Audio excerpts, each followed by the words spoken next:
100% pure rock. 1077 The Bone. In the studio with me is Paul Bostaph of Testament, and we were just talking about how you left Forbidden and then ended up joining Slayer, and during the course of that, it does beg the question, well, since you left Forbidden then, is that why you weren't involved in the Forbidden reunion a couple of years ago when it started back up? No, actually, the Forbidden reunion, believe it or not, is my fault. It's all your fault. Yeah, well, it is kind of because Craig and I are still friends, and for years, Craig and I, we talk all the time, and I'd always said, hey, dude, we should do this, and I think it was the beginning of, I think we started talking about that at the beginning of 2000. I want to say 2007. I think it was the beginning of 2007, and That's I could be 4 wrong. years ago, man. Yeah. Well, Craig finally agreed to do it. We had a meeting, all of us together to kind of see, if we really wanted to pursue it. And right at that time, Testament called me up to fill in for Nick Barker, who was at the time their drummer.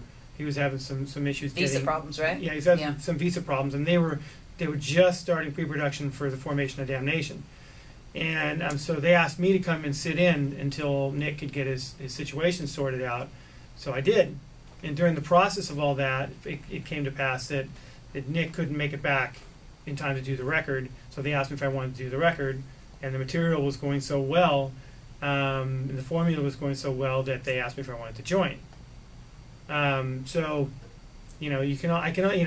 I wish I could be in more than one place, more than one time, or whatever that is, two places at one time. But I can't. So it just came down to, do the Forbidden reunion or do the Testament reunion, and I chose the Testament reunion.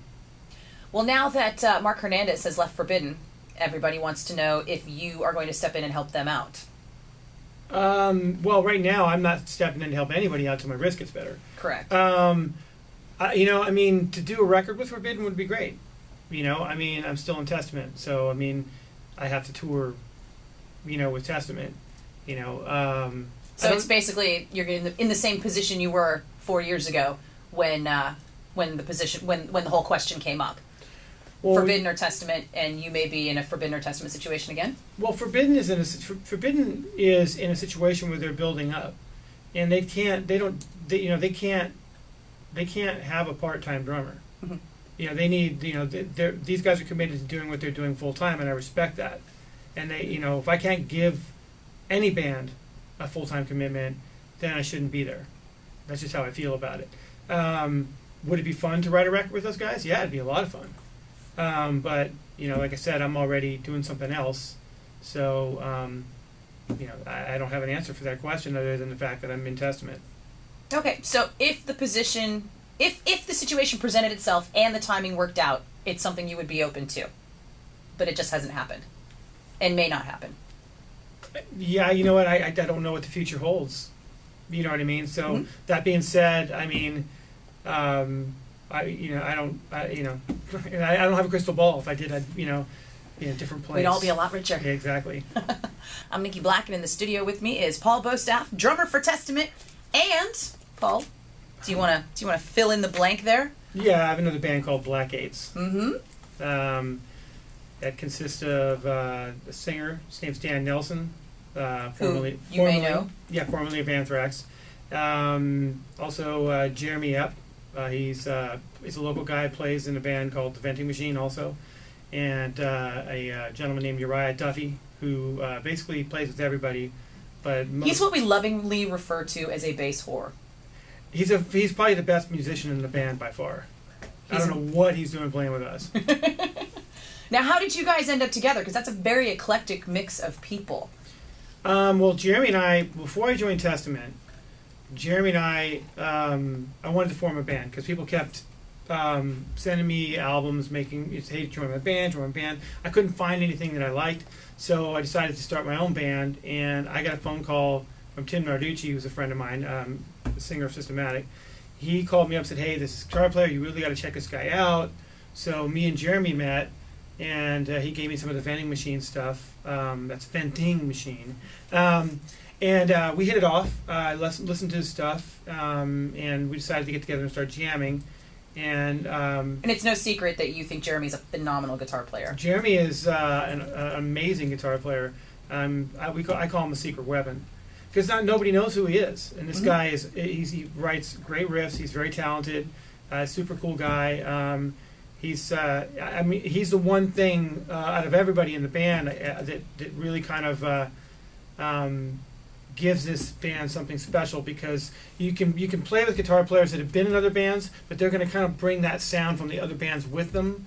But Jeremy is kind of an untapped resource. He's got the vending machine stuff, but he does a really good job of disconnecting from the vending machine style, and he's worked with me long enough that he knows what I want, and we're on the same page now. Now he's kind of coming up with this stuff that is pretty phenomenal. And now we've got, Jeremy and I started it.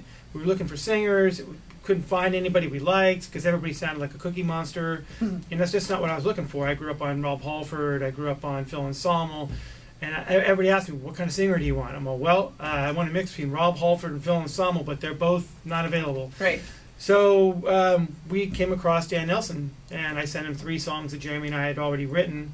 Dan is very prolific in his own right, and he demoed up some vocals over the 3 songs, sent them back to us, and Jeremy and I fell in love with it, and we basically, now here we are. Began a bi-coastal romance. Exactly.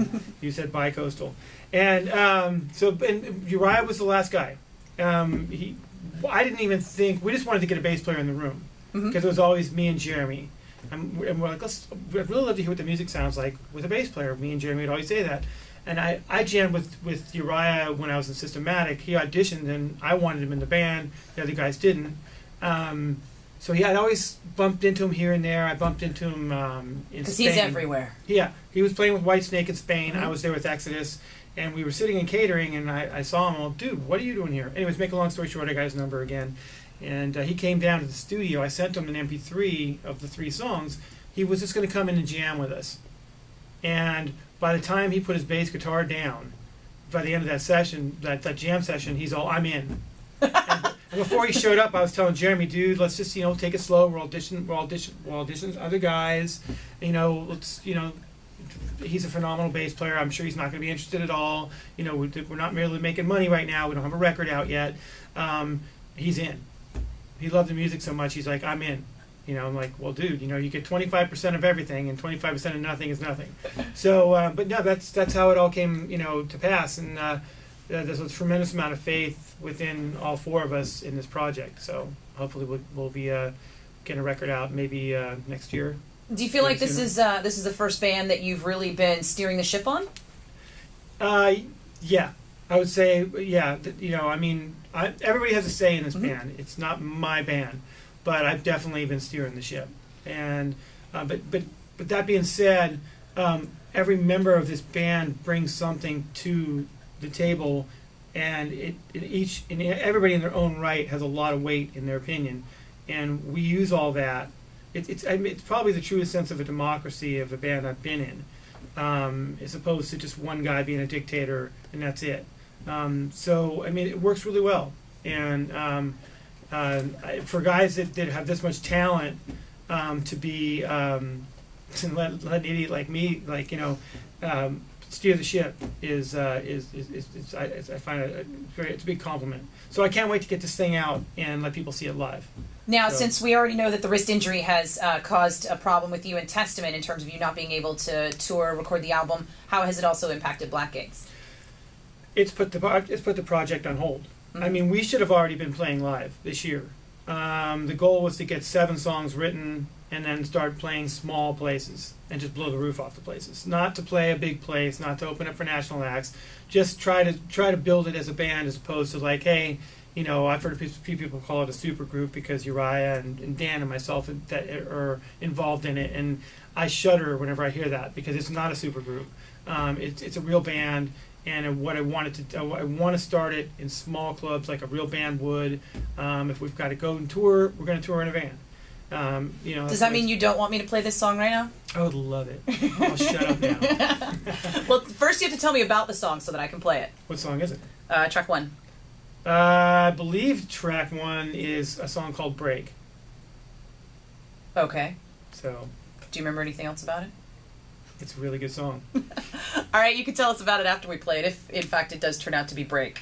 If it's not, we'll let you know. It'll be another song. All right. This is Blackgates on 107.7 The Bone. It's the Metal Zone.